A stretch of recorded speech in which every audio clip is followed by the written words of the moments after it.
Oh, say does that star-spangled banner yet wave o'er the land of the free and the home of the brave.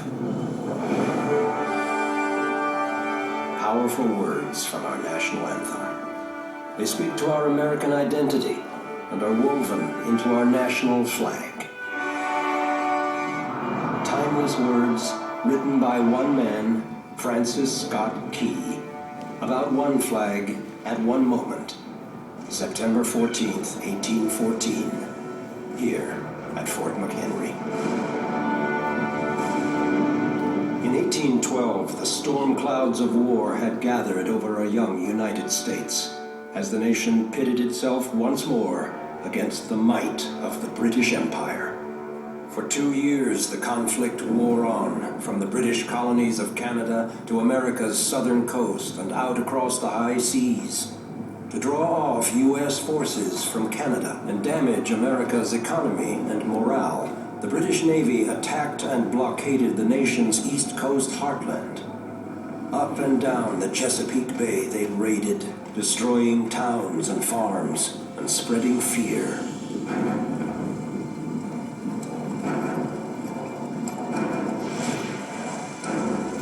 Then, in August 1814, disaster.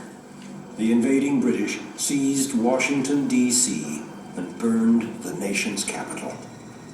A citizen soldier of Baltimore spoke for many. Every American heart is bursting with shame and indignation at the catastrophe. And Baltimore hearts were also full of anxiety, for they feared they would be next.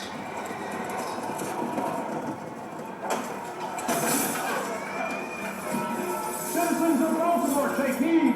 The British fleet approaches! Admiral Coburn has declared that he will burn this nest of pirates. If you can, flee the city, take your valuables. Protect your families, gentlemen. As Baltimore braced itself, a young Maryland lawyer, Francis Scott Key, embarked on a diplomatic mission to free a prisoner of war, sailing right into the heart of the approaching British fleet. But with their attack on Baltimore imminent, the British detained Key amidst their massing warships. On the outskirts of Baltimore, citizens, men and women, militia, and regular troops desperately prepared defenses. They dug almost a mile of earthen trenching and waited with bated breath. On September 12th, British soldiers landed at North Point, where a bloody battle with Maryland militia failed to halt their march towards Baltimore. However, the British could not tackle the city's earthwork defenses and troop reinforcements without their navy's help. The next day, the British bomb ships would open up their main assault with a ferocious bombardment. Their target, Fort McHenry. They had to knock out the fort to bring their ships in range of the city. The fate of Baltimore now lay in the hands of the fort's defenders.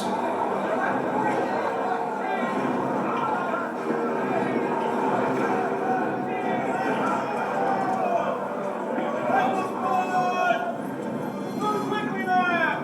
1,000 soldiers frantically prepared for battle, knowing they were the last defense to thwart the British.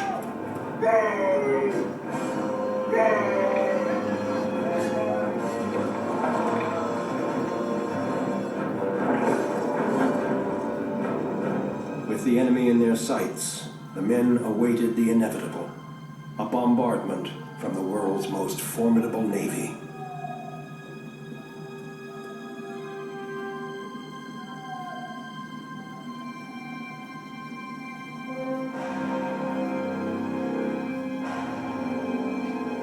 Then the attack began as the British fleet pounded the fort with rockets and mortar shells.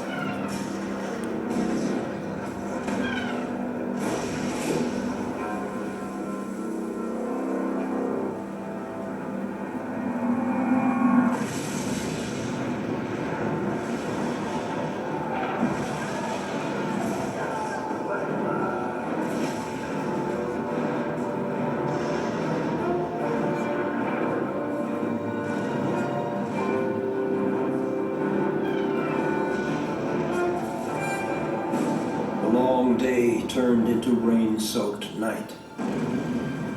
But still, the British bombs and rockets thundered over the fort, exploding deadly shrapnel in all directions.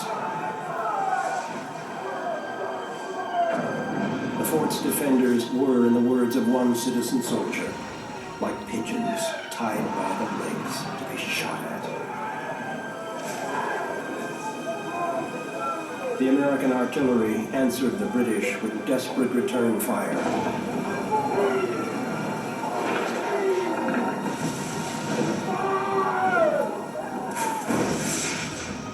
But would it be enough? Baltimore's citizens watched in panic through the night. One recalled, "The attack on Fort McHenry was distinctly seen from Federal Hill and from the tops of houses which were covered with men, women, and children.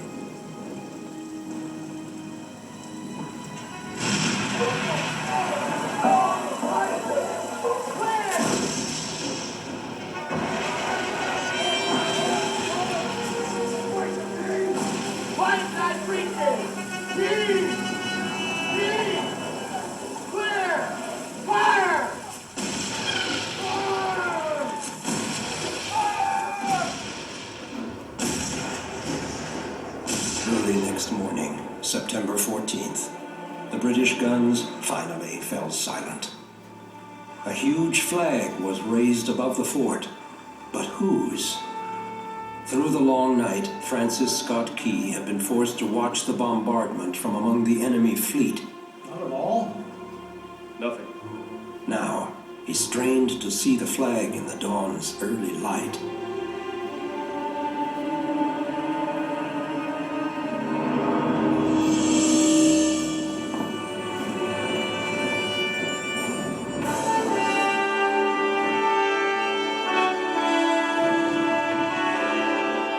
It's ours, Mr. Skinner. Say, we won! It's ours. Inspired by their courage, Key wrote down a few lines. "'Tis the star-spangled banner, oh long may it wave o'er the land of the free and the home of the brave." As the British withdrew, Key returned to Baltimore, where his words soon found music and a publisher, and the Star-Spangled Banner was born. It captured a defiant, patriotic spirit and spread rapidly across the nation, pouring new life into the national flag as a symbol of American identity. The popularity of the song and the flag grew during the years that followed. The Star-Spangled Banner eventually became the official anthem of the United States in 1931. Inspired by the brave defense of Fort McHenry, Francis Scott Key's words and the flag they so memorably portray are now woven into our sense of national identity. These words still resonate as loudly today as the glaring rockets and bursting bombs of 1814.